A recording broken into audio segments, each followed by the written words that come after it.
नमस्कार दोस्तों, मेरे YouTube channel learn Hindi with Preeti में आप सभी का स्वागत है। दोस्तों, आज हम एकार्थी या जिसे एकार्थक शब्द भी कहते हैं, इनके विषय में पढ़ेंगे।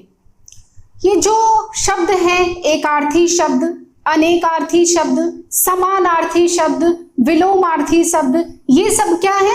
ये सब अर्थ के आधार पर शब्दों के भेद के अंतर्गत आते हैं। तो इन सब के विषय में बारी बारी से पढ़ेंगे। फिलहाल आज की वीडियो में हम एकार्थी या एकार्थक शब्दों के विषय में पढ़ लेते हैं। किसे कहते हैं एकार्थी या एकार्थक शब्द? एकार्थी शब्द अर्थात एक अर्थ वाले शब्द। एक अर्थ वाले शब्द कहने का तात्पर्य यह है कि ऐसे शब्द जिनके केवल एक ही अर्थ होते हैं, उन्हें एकार्थी या एकार्थक शब्द कहा जाता है। ये जो एकार्थी या एकार्थक शब्द हैं, तो हिंदी भाषा में इस प्रकार के ऐसे बहुत सारे शब्द हैं जिनके अर्थ देखने में और सुनने में तो एक जैसे प्रतीत होते हैं, परंतु उनके अर्थ समान होते नहीं हैं। उनके अर्थ में भिन्नता पाई जाती है। तो कुछ शब्द ऐसे हैं जिनके प्रयोग में हम गलती भी कर देते हैं, जैसे हमें उनके बीच में थोड़ा सा बहुत कम अंतर होता है, तो ऐसे गलतियां भी हो जाती हैं। तो इन एकार्थक शब्दों को आज आप सीखेंगे तो उससे क्या होगा कि आपको बहुत सारे शब्दों के सही अर्थ भी पता चलेंगे। ठीक है। और इनसे संबंधित ये जो एकार्थक शब्द हैं, इनसे संबंधित हमारी प्रतियोगी परीक्षाओं में जो प्रश्न आते हैं वो बेहद सिंपल तरीके से पूछे जाते हैं, एकदम साधारण, कि निम्नलिखित में से कौन सा एकार्थक शब्द है या कौन सा एकार्थी शब्द है। ठीक है। और आपको 4 ऑप्शन में से सही आंसर का चुनाव करना होता है। ठीक है। प्रश्न बहुत सिंपल होता है, पर शब्दों को ध्यान में रखना ये बहुत मुश्किल काम है, क्योंकि शब्द एकार्थी भी हैं, अनेकार्थी भी हैं, समानार्थी भी हैं, विलोमार्थी भी हैं, तो बहुत सारे हैं, इसलिए थोड़ा मुश्किल तो है। लेकिन अगर आप इन्हें देखेंगे, एक बार पढ़ेंगे, एक बार 2 बार पढ़ेंगे, तो ये बहुत आसानी से याद भी हो सकते हैं। ठीक है। तो चलिए हम देखते हैं कुछ एकार्थी शब्दों को। सबसे पहले है आपका अधिक। अधिक का अर्थ होता है आवश्यकता से बढ़कर। अब देखिए, ये 3 है, जैसे अधिक है, अति है और पर्याप्त है। एक उदाहरण के माध्यम से इसे समझिए। अधिक का अर्थ होता है आवश्यकता से बढ़कर। मान लीजिए आपको बहुत तेज भूख लगी है और आपको 4 रोटी खानी है, पर आपको 6 रोटी दिया गया, तो वो क्या है? आवश्यकता से बढ़कर, यानी अधिक है। अति। अति का अर्थ होता है आवश्यकता से बहुत अधिक। 4 रोटी खानी है पर आपको 10 रोटी दे दिया गया, तो वो क्या है? आवश्यकता से बहुत अधिक है, अति है। ठीक है। पर्याप्त। पर्याप्त का अर्थ होता है जितनी आवश्यकता हो, अर्थात 4 रोटी खानी थी, भूख 4 रोटी की है और आपको 4 रोटी दे दिया गया, पर्याप्त मात्रा में है। ठीक है। अगम। अगम शब्द का अर्थ है जहां न पहुंचा जा सके, मतलब वहां पर जाया ही ना जा सके, उसे कहते हैं अगम। उदाहरण के रूप में हम समझ सकते हैं, जैसे सूर्य पर पहुंचना, तो सूर्य ऐसी जगह है जहां पर पहुंचा ही नहीं जा सकता है। ठीक है। का शब्द है दुर्गम। दुर्गम का अर्थ होता है जहां पहुंचना कठिन हो। ऐसी कोई जगह जहां पर पहुंचना बहुत कठिन होता है, उसे कहते हैं दुर्गम, पर यहाँ पर जाया जा सकता है। जैसे अगर हम कह सकते हैं कि माउंटेन, जैसे एवरेस्ट पर चढ़ाई करना इतना आसान नहीं है, बहुत कठिन होता है। तो दुर्गम का अर्थ होता है जहां पहुंचना कठिन हो। ठीक है। असफल। असफल शब्द का प्रयोग देखिए, असफल है और निष्फल है। असफल शब्द का प्रयोग व्यक्ति के लिए प्रयुक्त किया जाता है, अर्थात कोई व्यक्ति किसी कार्य को कर रहा था और वह उसमें सफल नहीं हुआ, तो असफल व्यक्ति के लिए प्रयोग किया जाता है। ऐसे निष्फल।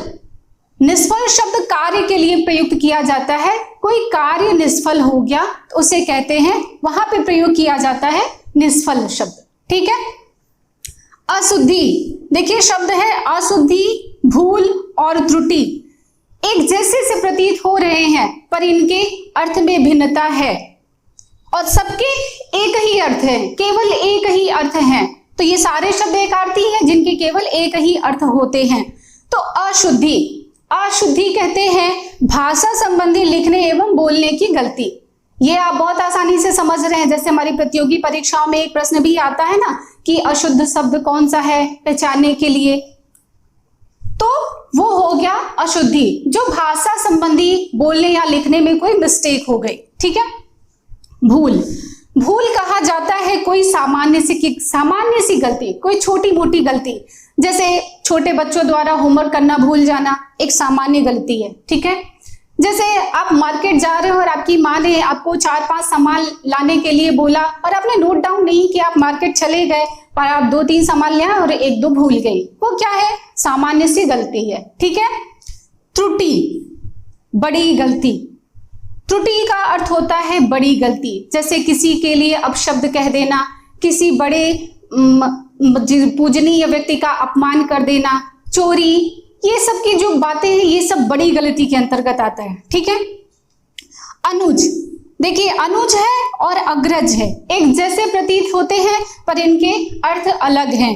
अनुज होता है छोटा भाई, छोटे भाई के लिए अनुज शब्द का प्रयोग किया जाता है। इसी प्रकार अग्रज, अग्रज कहते हैं बड़े भाई को। और भाई शब्द भी अपने आप में एकार्थी है, क्योंकि भाई शब्द भी इसका कोई दूसरा अर्थ नहीं होता, पर भाई शब्द छोटे या बड़े भाई किसी के लिए भी भाई शब्द प्रयोग किया जाता है। ठीक है। माता पिता भी कहेंगे तो माता और पिता भी एकार्थी शब्द है। इसी प्रकार है प्रलाप, प्रलाप का अर्थ होता है व्यर्थ की बात करना, जैसे प्रलाप और विलाप शब्द एक जैसे प्रतीत होते हैं पर इनके अर्थों में भिन्नता है। प्रलाप का अर्थ होता है व्यर्थ की बातचीत करना। ठीक है। पर विलाप का अर्थ होता है दुख में रोना, किसी के मतलब आप किसी से दूर हो गए हैं, आप उसके दुख में दुखी होकर के रो रहे हैं, तो वो होता है विलाप करना। ठीक है। द्वेष, देखिए द्वेष और ईर्ष्या दोनों शब्द देखने में बिल्कुल एक जैसे प्रतीत होते हैं, देखने में सुनने में, पर इनके अर्थ में भिन्नता है और ये सारे शब्द एकार्थी हैं। तो द्वेष, द्वेष होता है अकारण शत्रुता, मतलब बिना वजह के, बिना किसी कारण के, बिना किसी वजह के किसी से अकारण शत्रुता, उसे कहते हैं द्वेष। ईर्ष्या, दूसरे की उन्नति पर जलना, किसी दूसरे व्यक्ति की प्रोग्रेस या उन्नति पर मन में जो जलन की भावना होती है उसे कहते हैं ईर्ष्या। ठीक है। चलिए आगे देखते हैं। अवस्था, अवस्था किसे कहते हैं? जीवन का एक भाग कह सकते हैं, जीवन का कोई एक बीता हुआ भाग। जैसे एक अवस्था, आप बड़े हो गए तो आपकी बाल्यावस्था बीत गई है, तो इस प्रकार के एक किसी भाग को अवस्था कहते हैं। ठीक है। इसी प्रकार दूसरा शब्द है आयु, आयु कहते हैं संपूर्ण जीवन काल को, मतलब जितनी आयु है पूरी एकदम कह सकते हैं जन्म से लेकर के मृत्यु तक जो पूरा संपूर्ण जीवन काल होता है उसे कहते हैं आयु। ठीक है। अपराध, अपराध क्या है? कानून के विरुद्ध किए गए कार्य को उसे अपराध कहते हैं। पाप, सामाजिक एवं धार्मिक नियमों के विरुद्ध कार्य जो आचरण होता है, सामाजिक एवं धार्मिक जो स्थिति होती है उसके विरुद्ध जो आप कार्य करते हैं, उसके विरुद्ध जो आचरण होता है उसे कहते हैं पाप, और अपराध कहते हैं कानून के विरुद्ध किए गए कार्य को। ठीक है। फिर है अस्त्र, देखिए अस्त्र भी है और शस्त्र भी है, तो किसे कहते हैं अस्त्र? अस्त्र कहा जाता है वह हथियार जो फेंक कर चलाया जाता है। इसमें क्या है कि आपने हाथ में पकड़ा और फेंक कर चला दिया, कह सकते हैं जैसे तीर, तीर को क्या हमने हाथ में पकड़ा और छोड़ दिया तो तीर चला जाता है। बर्छी, भाला, गोला, ये सब क्या होता है जिसे हम हाथ से पकड़ के फेंक करके चला देते हैं, उसे कहते हैं अस्त्र। और शस्त्र कहा जाता है वह हथियार जो हाथ में थाम कर चलाया जाता, मतलब हाथ में पकड़ करके, जैसे तलवार, कह सकते हैं गदा, ये सब फरसा, ये सब क्या है जिसको हम हाथ में पकड़ करके चलाते हैं। ठीक है। उसे कहते हैं शस्त्र। अहंकार, अहंकार क्या है? स्वयं को अत्यधिक समझना या स्वयं को बहुत बड़ा समझना, मन का जो गर्व होता है उसे कहते हैं अहंकार। अनुग्रह, अनुग्रह कहते हैं कृपा, कृपा अर्थात अपने से छोटे बच्चों पर जो कह सकते हैं कि उनसे प्रसन्न होकर उनके लिए कुछ भलाई कर देना या उन पर कुछ उपकार कर देना, उसे कहते हैं अनुग्रह। ठीक है। अनुराग क्या है? अनुराग कहते हैं किसी विषय या किसी व्यक्ति पर शुद्ध भाव से मन केंद्रित करना। ठीक है। आसक्ति क्या है? यह होता है मोह जनित प्रेम। ठीक है। अमूल्य, अमूल्य शब्द है और बहुमूल्य। अमूल्य किसे कहते हैं? जिस वस्तु का कोई मूल्य ही न आंका जा सके। कहने का मतलब यह है कि अमूल्य उस वस्तु को कहते हैं जिसे आप बहुत सारा मूल्य दे करके, बहुत सारा धन देने के बाद भी वह आपको प्राप्त न हो सके, उसका कोई मूल्य आंका न जा सके, उसे कहते हैं अमूल्य। ठीक है। बहुमूल्य, बहुमूल्य क्या है? बहुत कीमती वस्तु, बेशकीमती वस्तु, परंतु जिसका मूल्य निर्धारण किया जा सके। कहने का मतलब यह है कि कोई बहुत कीमती, जिसका बहुत बड़ा दाम हो, बहुत मूल्यवान वस्तु हो, परंतु उसका दाम निर्धारण किया जा सके, मतलब ज्यादा पैसे देकर भी उसे खरीदा जा सके, उसे कहते हैं बहुमूल्य। फिर है परिश्रम। परिश्रम है और श्रम भी है। तो देखिए, परिश्रम कहते हैं सभी प्रकार की मेहनत को व्यक्त करने वाला शब्द है। जैसे शारीरिक मेहनत, मानसिक मेहनत, जिस प्रकार की भी मेहनत हो उसे परिश्रम शब्द कहते हैं। परंतु जो श्रम शब्द है वह सिर्फ और सिर्फ शारीरिक मेहनत के लिए प्रयोग किया जाता है। जो फिजिकल वर्क होता है उसके लिए श्रम शब्द का प्रयोग किया जाता है। ठीक है। आगे देखिए, कन्या किसे कहते हैं? देखिए, कन्या कहते हैं वह अविवाहित लड़की जो रजस्वला न हुई हो। यहाँ पर दो शर्तें होती हैं कि वह विवाहित ना हो अर्थात शादीशुदा ना हो, साथ ही रजस्वला अर्थात उसके मासिक धर्म न आए हो। तो वह अविवाहित लड़की जो रजस्वला न हुई हो उसे कहते हैं कन्या। लड़की बहुत कॉमन सा शब्द है जो विवाहित या अविवाहित किसी की भी लड़की के लिए प्रयोग किया जा सकता है, उसे कहते हैं लड़की। ठीक है। स्त्री, यह भी सामान्य सा शब्द है, कॉमन कह सकते हैं कि कोई भी महिला या स्त्री जिसे स्त्री पुकारा जा सकता है। ठीक है। पत्नी, यह विशेष होता है कि किसी की विवाहिता स्त्री, जैसे किसी की स्वयं की पत्नी या भाई की पत्नी या दोस्त की पत्नी, तो मतलब उसका वह विवाहित स्त्री हो उसे कहते हैं पत्नी। ठीक है।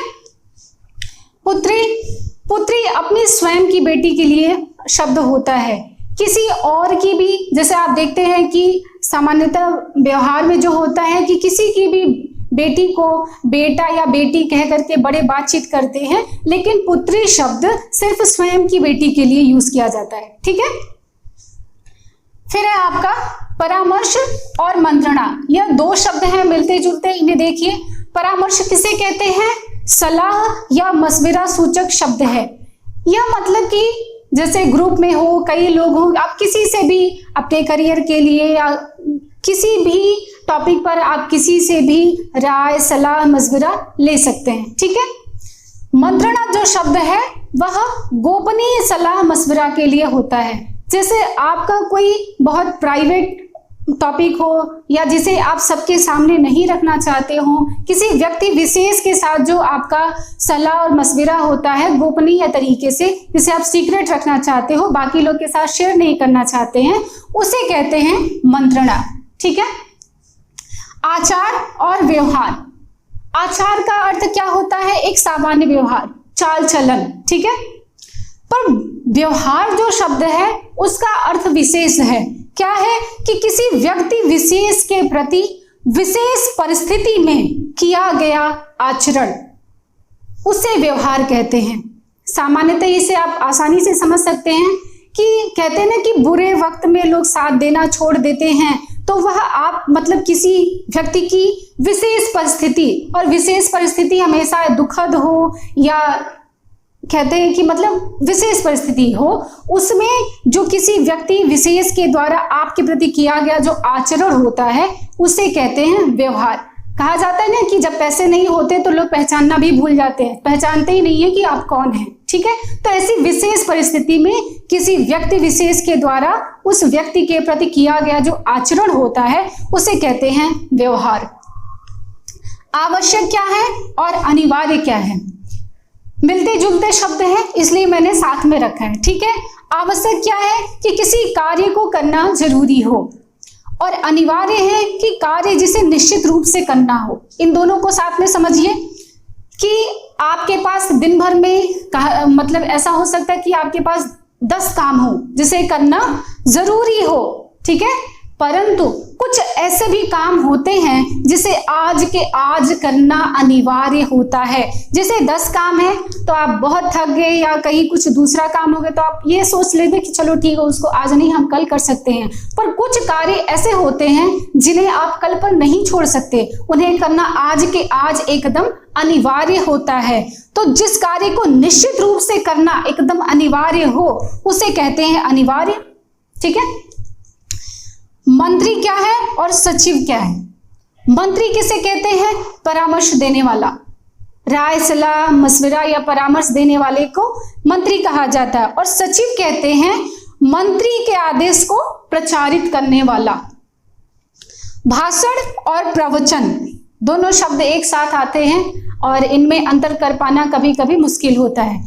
तो पहले इन्हें देख लीजिए। भाषण कहते हैं सामान्य व्याख्यान को, और प्रवचन कहा जाता है धार्मिक विषय पर जो व्याख्यान दिए जाते हैं।